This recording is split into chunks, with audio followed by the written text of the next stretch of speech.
everybody, just like I said before, we're going to get started with our first project today, and that is going to be the cling wrap watercolors. Now this is kind of like a fun watercolor painting project because it's going to combine some like non-traditional ways of finishing off your watercolor. I like to do this because it's a little abstract, which is kind of fun. So to do this project, you're going to need a few things.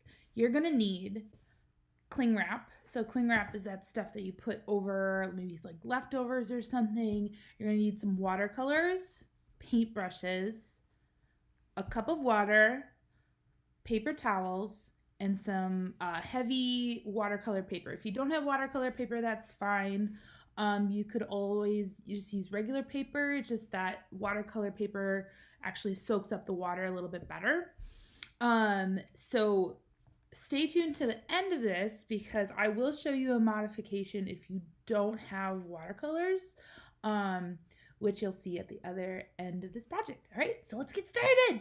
Yay! All right, so what you see is I'm starting out with my watercolors. I'm just dipping my brush in the water and then going ahead and making sure it's really, really wet. Right now, I'm adding water to the paper. This is called the wet on wet method. Hold on, Ms. Brown. Did you just say wet on wet method? Yes. A wet on wet watercolor method is when you actually get the paper wet first, because what that'll do, when you put color on it eventually, it'll kind of spread out like a really cool firework. So let's see what happens when I do that. All right, so now you see that wet on wet method in place. You see how the water is spreading to where the water is. This is that really cool watercolor method called wet on wet. Now the trick with this is that you want to keep the paper as wet as possible. So when we put that cling wrap on it, it'll do that really cool effect. I'm trying to do as many colors as I can. Notice that I'm not mixing the colors. I don't want it to become a big puddly mess, but I'm trying to keep the colors in their own area. Now I like to try to use all of the colors. I'm going to speeding up the video here so you don't have to watch me paint for 20 minutes. Again, try to keep the paper as wet as you possibly can. Now to add some coolness to it, I'm sprinkling a little bit of salt over it before I get my cling wrap. Cling wrap was a little tricky that day. So once you get your piece of cling wrap, you're going to lay it over your picture. You're trying to wrinkle it as much as you possibly can. Now once you got that cling wrap on there, you're going to want to let it sit and dry for about at least 6 hours, if not overnight. And then you can slowly peel that cling wrap off and you'll hopefully get an artwork that looks like... All right, so here it is, the finished artwork. As you can see, from the cling wrap, you will see all these like cool textured lines where all the little wrinkles of the cling wrap were. And if you want to add some extra fun, you can do a cool doodle on top like I did here with Sharpie. Now I want to show you a modification you can do if you don't have watercolors at home. Most markers that you would buy for school are what we call water soluble. So a lot of Crayola markers are water soluble. So what you can do is you can actually use those as watercolor markers. Let's take a look. So what you're going to want to do is to start by drawing out your design first. I went with something more abstract because I know I'm just going to paint over it with water later. Try to put as much color as you can down.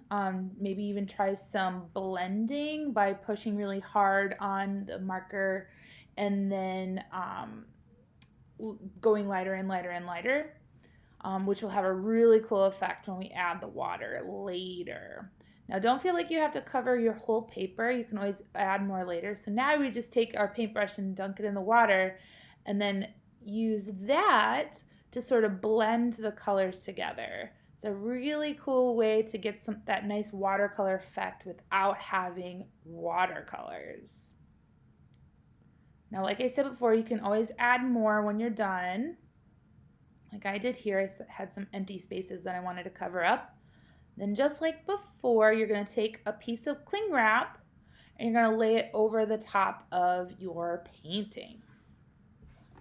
Our next project today is going to be what we call a torn paper landscape.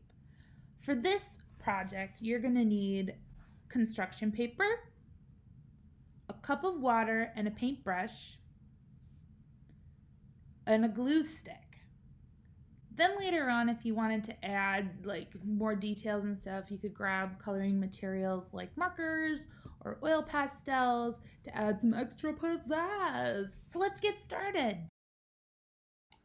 Okay, so the first thing you're going to do is choose the construction paper you want to be your background. Then you're going to take your first color, you're going to pre-wet where you're going to rip the paper. This just makes it rip a little bit easier. Then you're going to rip the paper where the water is. You'll see my cat Pippin try to drink my water.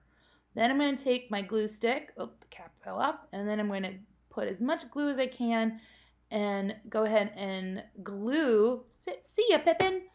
Go ahead and glue the color construction paper on there. Then I'm going to do another piece, this time slightly smaller. You'll see that I'm adding layers to my picture. I try to make the rips different each time. I really found that pre-wetting where I wanted my rip to go had allowed me to control the rips a little bit better. Again, we'll use a lot of glue on this one. And the last color, try to make them different sizes. If you don't have a glue stick, you can go ahead and use the Elmer's glue, white glue that you would get for like school. And then I decided I want to add kind of like a sun at the top, so I did a circle. This was a little trickier, but still doable because I pre-wetted it. And then I'm going to add my sun.